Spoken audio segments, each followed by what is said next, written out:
Bem-vindo ao ambiente AD da Faminas. Eu sou a professora Fernanda Abrão, conteudista da Unidade de Ensino de Português. No nosso encontro de hoje, estudaremos a Unidade 5, Coesão e Coerência Textuais. A Unidade 5, Coesão e Coerência Textuais. Ao término dessa unidade, você deverá ser capaz de compreender que a escolha vocabular e sintática pode influenciar no sentido que um discurso produzirá e perceberá a diferença entre coesão e coerência.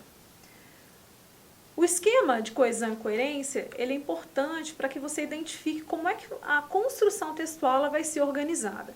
Então, tanto a coesão quanto a coerência, elas são elementos de suma importância para que a gente tenha textos muito mais compreensíveis, muito mais bem estruturados. Então, vamos ver cada um desses elementos aqui, qual a definição de cada um deles e as características principais.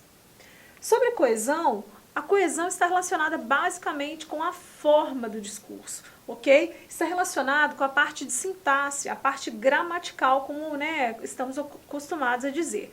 A parte de sintaxe, a colocação dos pronomes, a concordância verbal, concordância nominal, a colocação dos conectivos, os elementos que estabelecem a junção entre uma oração e outra, numa relação de significados, ok?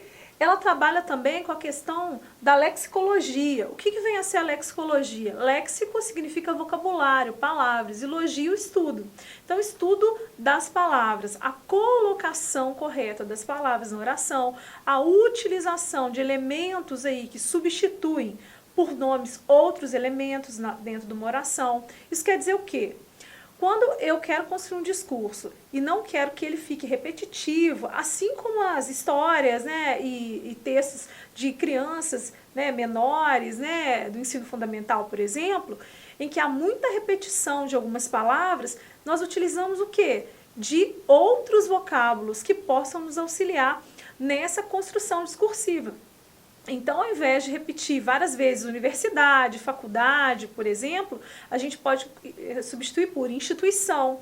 Isso aí é uma forma que a gente tem de substituir, de estabelecer a coesão de um texto, na verdade, sem que haja repetições desnecessárias. Então, se a gente construir um discurso falando sobre a Faminas, nós poderemos utilizar aí de palavras que têm o mesmo significado e semântico, como instituição, escola, faculdade, IES, que é uma sigla que a gente pode utilizar também. Então, para que não haja exatamente essa repetição desnecessária que não auxilia na progressão do texto, é necessário que a gente conheça um repertório linguístico também, de várias palavras e expressões, que possa me auxiliar na construção desse meu discurso. Então, para que haja progressão, para que haja uma discursividade e realmente um texto mais compreensível e esteticamente mais apurado, nós precisamos também conhecer essas palavras e esse campo semântico aí para que a gente possa construir esses discursos com mais eficiência, ok?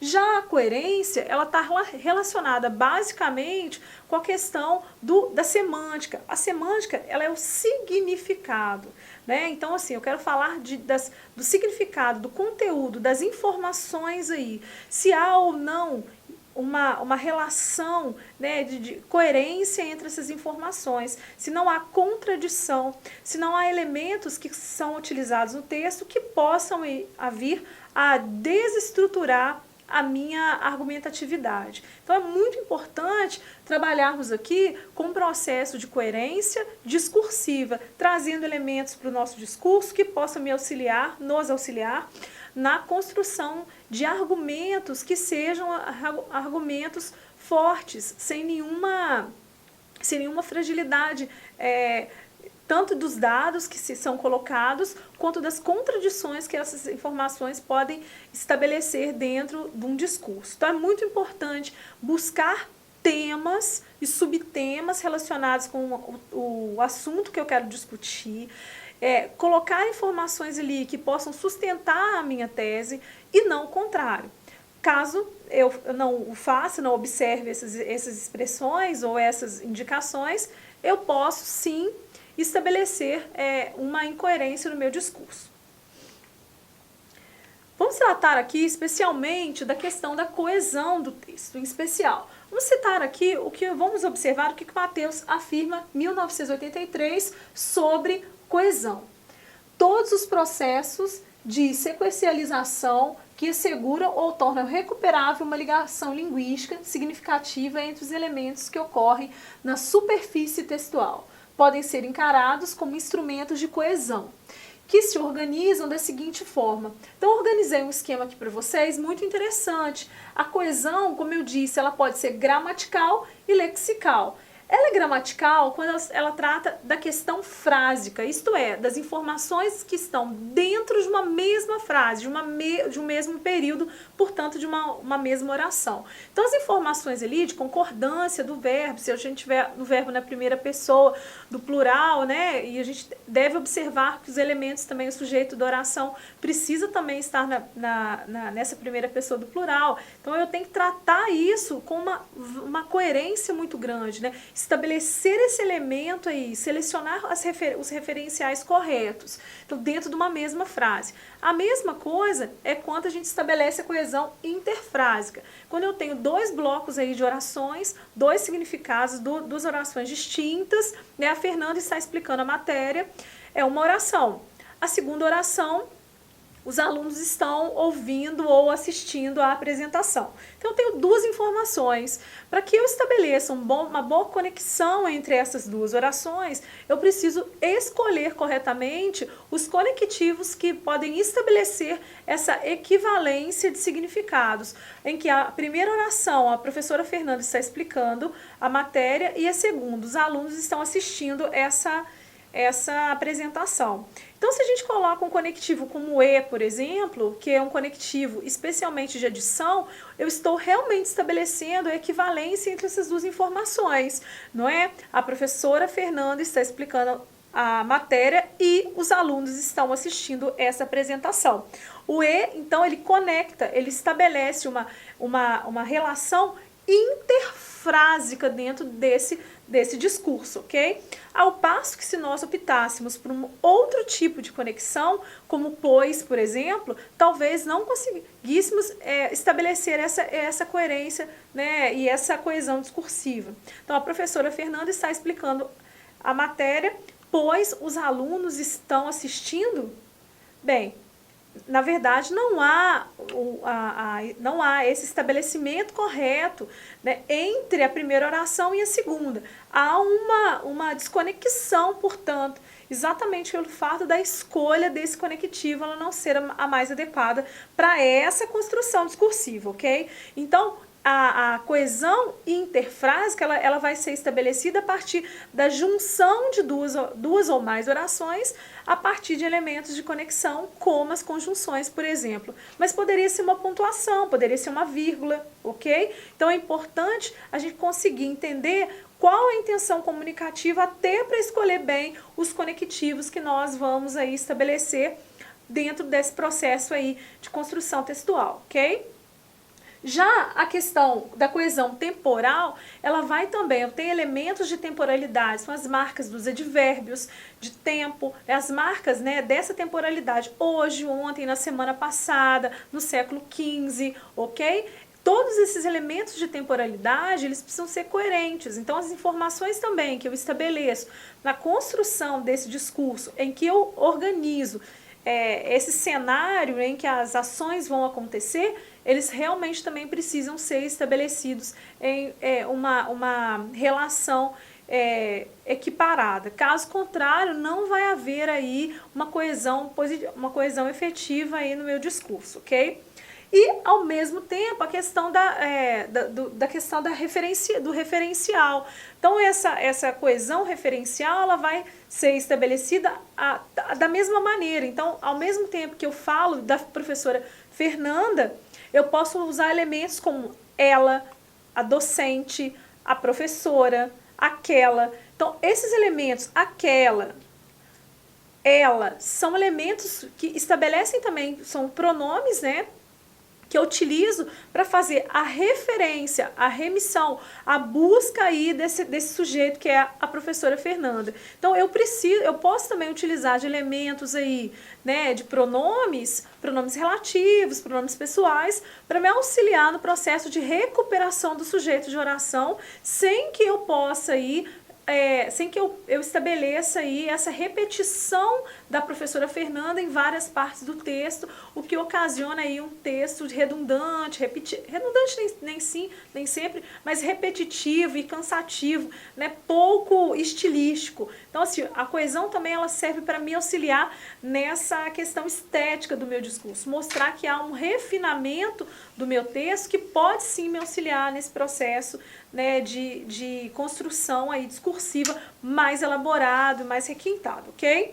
Ao mesmo tempo, como eu disse, a gente tem a questão da lexical, reiteração ou substituições, que vão também, são palavras que podem substituir sinônimos, que podem substituir ou fazer essa reiteração de elementos que foram tratados na oração anterior, ok?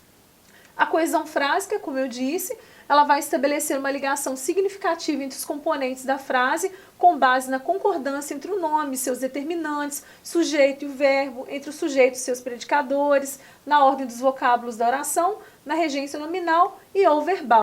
Já a coesão intrafrásica, ela designa aí os tipos de interdependência que vão ser estabelecidos entre as frases na superfície textual. Vamos ver esse exemplo, especialmente sobre o texto do ENAD. Então, o tema aqui, o assunto é o ENAD. Então, nós vamos observar como a construção desse discurso ele vai ser estabelecido a partir de um elemento de coesão. O ENAD é o Exame Nacional do Desempenho do Estudante e o ENAD foi elaborado e instituído pelo MEC. Entendam que eu tenho duas orações que falam sobre esse mesmo assunto, porém, ao passo que eu devo construir um discurso com progressividade, eu devo eliminar o sujeito dessa oração, né? E aí, o que eu vou fazer? O ENAD é o Exame Nacional do Desempenho do Estudante e foi elaborado e instituído pelo MEC. O E é esse elemento de coesão no texto, né? Então, ele é um conectivo aditivo, em que eu vou estabelecer a junção da primeira oração com a segunda oração. Obviamente que eu poderia ter utilizado, além desse conectivo E, outro conectivo, como, por exemplo, um pronome pessoal, né? Então, o ENAD, ele está na terceira pessoa, eu poderia ter substituído pelo pronome ele.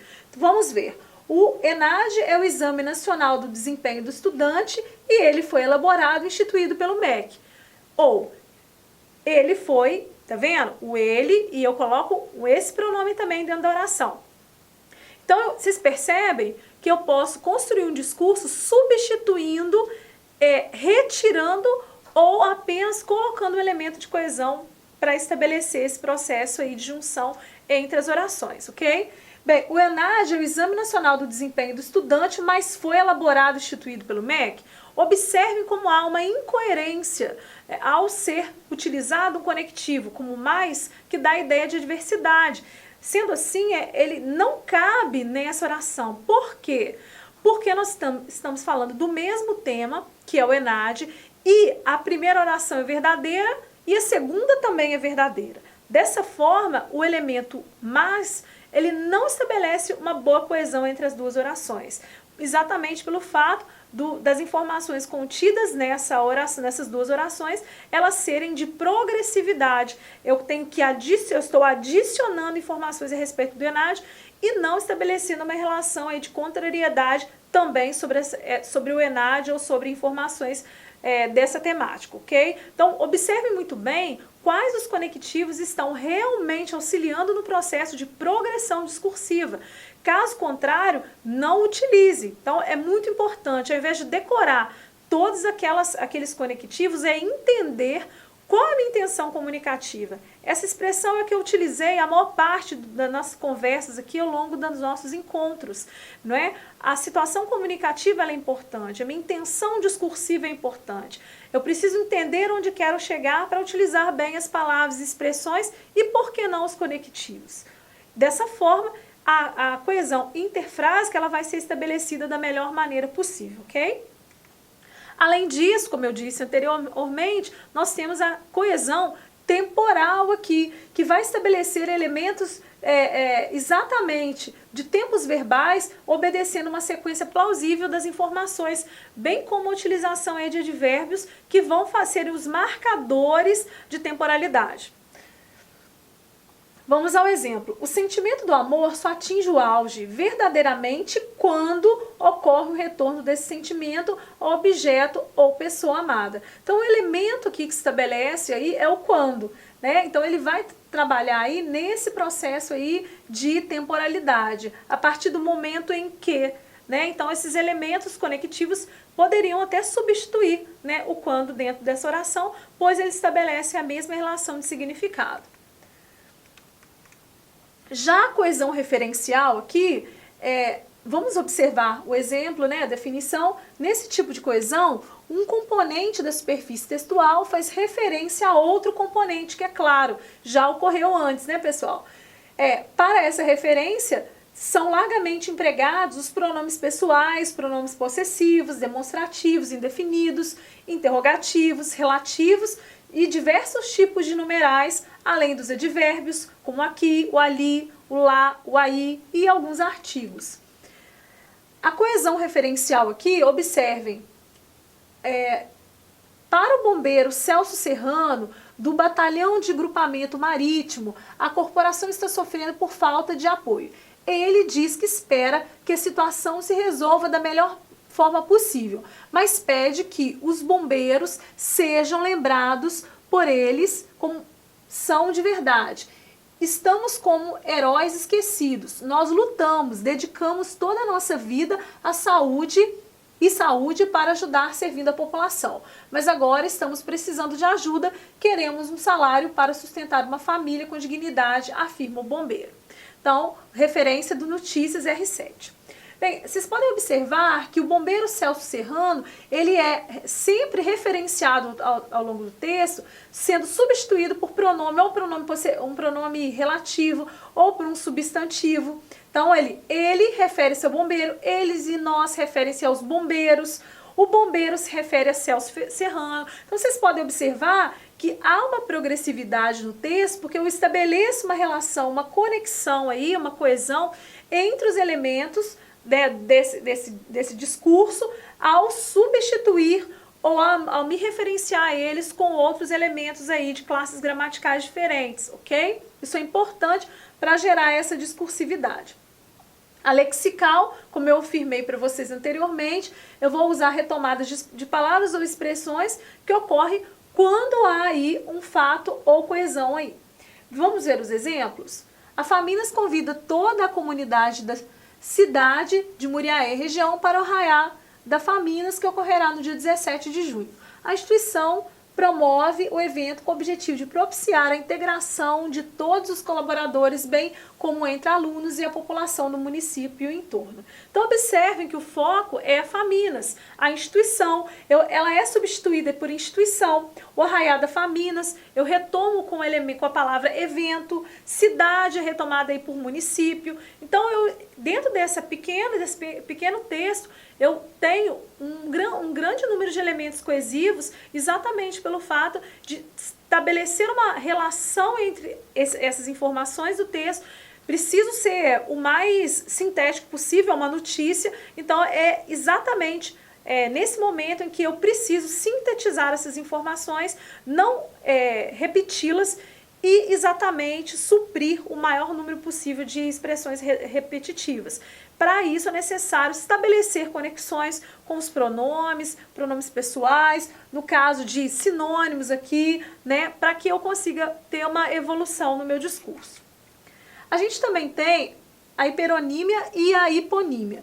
Conforme Medeiros e Tomasi, 2004, por hiperonímia, temos o caso em que a primeira expressão mantém com a segunda uma relação de todo e parte ou classe elemento. Viajei por muitas capitais brasileiras.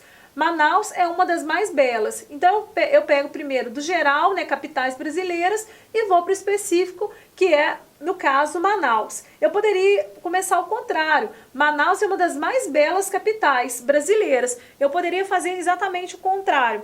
Então, eu consigo construir o discurso aí, tanto do geral para o específico ou quanto do específico para o geral. Bem, já quando a primeira expressão mantém com a segunda uma relação de parte todo, a gente tem o hipônimo. Então vamos observar o exemplo aqui. Arara azul está em extinção. As aves brasileiras estão nessa situação, pois são muito visadas pelos traficantes. Arara azul é um elemento inespecífico, já é um elemento muito já caracterizado, muito específico dentro de uma espécie, no caso. E eu coloco as aves brasileiras, que é a mais geral, né, num segundo momento. Então, para esse exemplo, nós podemos mostrar aí um exemplo clássico de hipônimos, ok? Em relação à coerência, o que nós podemos tratar aqui? A coerência ela vai ser dividida em algumas categorias, até para questões didáticas aqui, mas basicamente a coerência é isso, é estabelecer a ordem lógica de logicidade entre as informações de um determinado discurso. Nós temos aqui a coerência argumentativa e a coerência figurativa.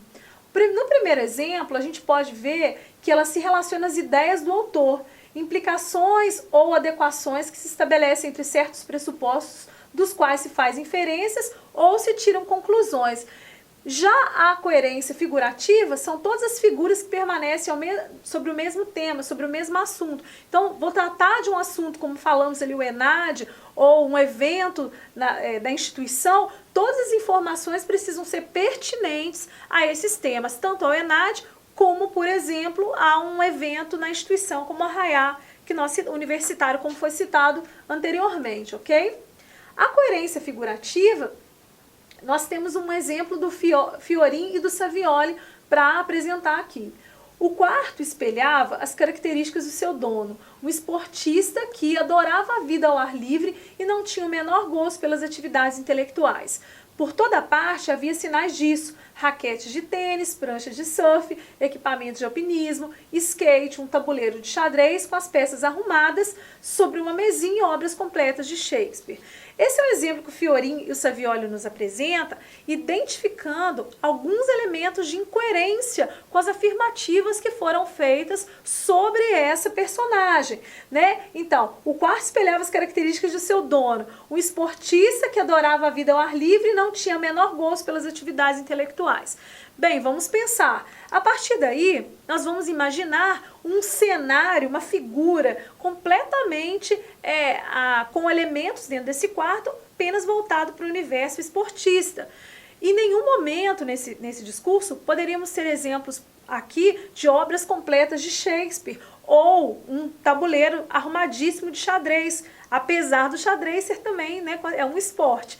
Mas é interessante pensar que há uma incoerência entre o que se afirma categoricamente sobre esse personagem, que não gostava de nada relacionado apenas com atividades ao ar livre e nenhuma aptidão às atividades intelectuais. Porém, há um tabuleiro que nos obriga, teoricamente, a estar ali concentrados no ambiente, fechado ou até externo, porém, as obras de Shakespeare, elas desconfiguram o cenário e a caracterização dessa personagem. Então é importante, apenas pequenos detalhes podem fazer bastante diferença nos discursos. Observem bem os discursos, construam discursos com as temáticas, os elementos, as informações que estejam sim no mesmo universo semântico. O que é o universo semântico? Que estão relacionadas com o assunto que eu estou pretendendo tratar, ok?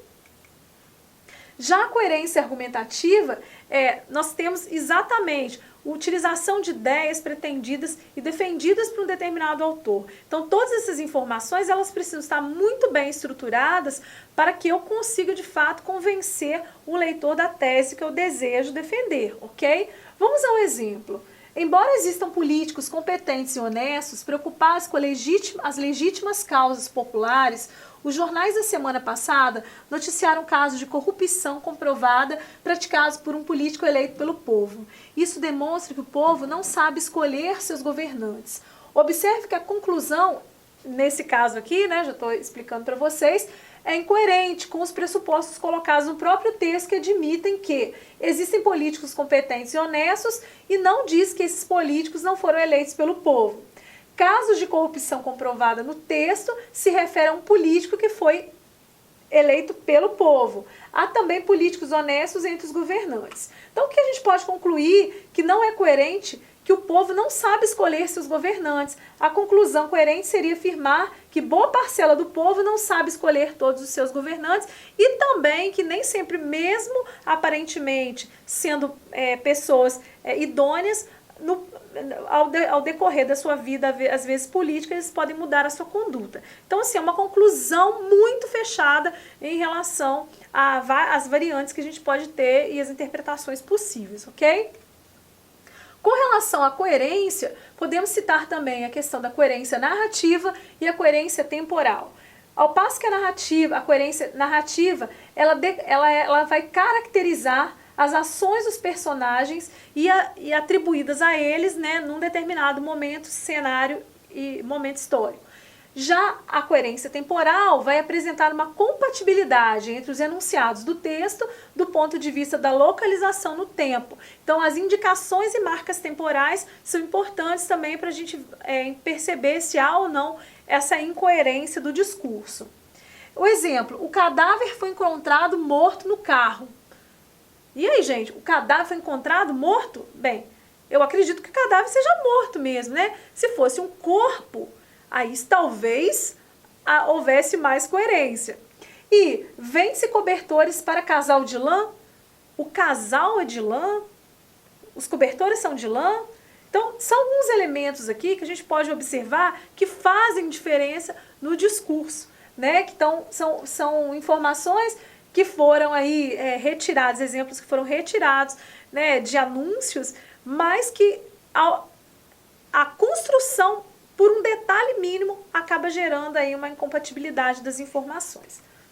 O verão vai ser quente, invista seu 13º num dos nossos ventiladores. Então, na verdade, esse é um exemplo que eu trouxe para vocês, interessante, não porque há uma incoerência, mas que há um uso aí dessa terminologia aí diferente dos ventiladores, porque ele está falando, na verdade, de motocicletas, né? Verão vai ser quente, é importante você estar ao ar livre, utilize sua parcela de 13º para poder fazer esse investimento, não propriamente nos ventiladores que a gente imagina, mas em outros ventiladores aí, que são no caso das motocicletas aqui expostas nesse anúncio. Não é uma incoerência, na verdade, mas um uso, né, de um significado, né, mais abrangente aí e específico para esse cenário, para essa coerência aí figurativa e temporal. Coerência aqui, espacial, que seria a compatibilidade entre os enunciados do ponto de vista da localização no espaço. E aí, vamos ver o exemplo. No nível da linguagem, né, compatibilidade no nível do léxico e das estruturas sintáticas usadas no texto. É muito importante observar que a questão do nível de linguagem, nós já vimos isso na unidade 1. Trabalhamos aí as tipologias, as várias formas e variações que a língua pode ter e os vários usos dependendo da situação comunicativa. Não é diferente a coerência, precisamos aí estabelecer uma norma culta se tivermos situações discursivas que nos obriguem a esse discurso e a esse rigor. E ao passo que o contrário também é verdade. Se houver aí nas nossas narrativas, né, nos nossos textos, uma possibilidade de flexibilização da linguagem, tanto para a norma culta quanto para suas variantes, é necessário fazer. Por isso é importante conhecer. Quanto maior número de expressões e capacidade de entender que a linguagem é múltipla, nós vamos ter capacidade de selecionar com mais coerência e aptidão aí as melhores formas de produzir nossos discursos. Bem, faça jogos educativos, palavras cruzadas, caça-palavras, ambos ajudam a fixar a grafia.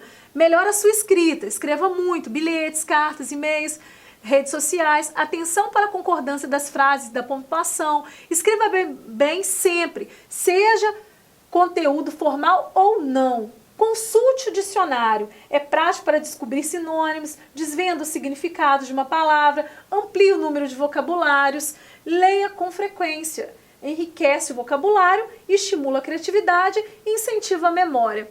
Essas são algumas dicas importantes para que a gente possa construir bons discursos.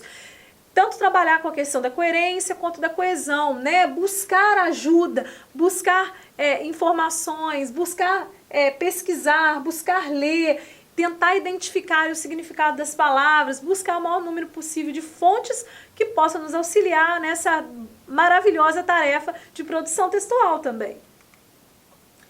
E eu trouxe para vocês um exemplo, né, que está no nosso material, que é possível encontrar no nosso livro-texto.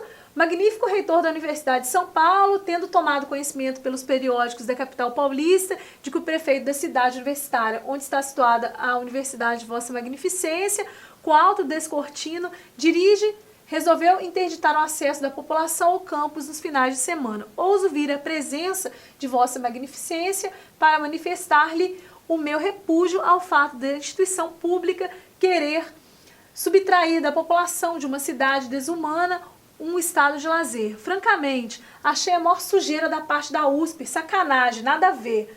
Por que esse texto é incoerente, né, pessoal? Porque ele começa extremamente polido, dando ao discurso um tom de seriedade, um tom extremamente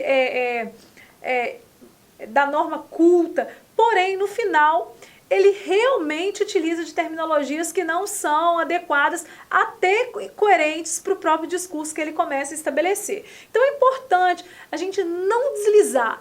Começou a entender que o discurso precisa de certa polidez, vamos do início ao fim.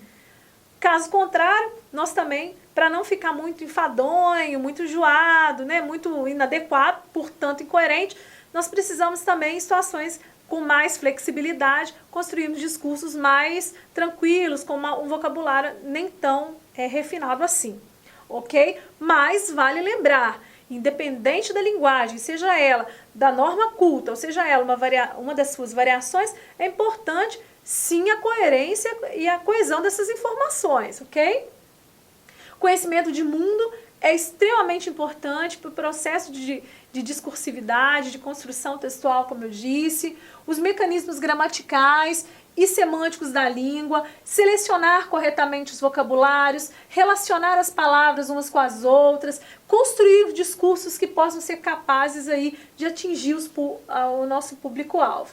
E eu trouxe um exemplo, né, do Fiorinho e do Savioli para vocês. Felicidade é um viver como aprendiz, é basear-se na simplicidade do caráter ao executar problemas complexos, ser catarse permanente de doação sincera e espontânea. Né? Então, assim, eu utilizo aqui o emprego inadequado das palavras executar e catarse aqui, né? Ser catarse permanente de doação e executar problemas complexos, né? Resolver problemas complexos. Né? Então, assim, apesar de parecer um discurso muito polido da norma culta, a gente aparentemente não percebeu alguns erros, mas a função que essas palavras, o significado de algumas palavras dentro do texto, elas não vão estar corretas. Então é importante a gente também saber que não é só colocar palavras bonitas no nosso discurso, mas é saber se elas estão adequadas ao cenário e a esse discurso que eu estou estabelecendo. Realmente é isso que eu estou querendo dizer? Essa palavra cabe aqui, entender realmente os significados, como eu citei anteriormente para você. O contexto e a situação diz respeito às situações em que ocorre o texto, quando, quem, onde, como, né? Vamos ver. O mecânico que você estava esperando. Estou ocupado demais para atendê-lo agora. Veja se outra pessoa pode fazê-lo. Pode deixar que eu dou um jeito para que ele seja atendido. Fragmentos de um jornal. Perceba, o mecânico que você estava esperando. Ele estava esperando o indivíduo. E ele não pode atender porque ele está ocupado. Então manda outra pessoa atender. Então é interessante entender se nessa situação comunicativa aí e nesse contexto essas informações estão coerentes ou não. Observem. E no mais, eu cito aqui algumas referências sobre esse conteúdo. Convido para ler o material, o livro-texto, ok? E caso haja alguma dúvida sobre o conteúdo exposto aqui nesse vídeo ou no livro-texto, entre no Fórum Tira Dúvidas que terei prazer de respondê-lo. Bons estudos!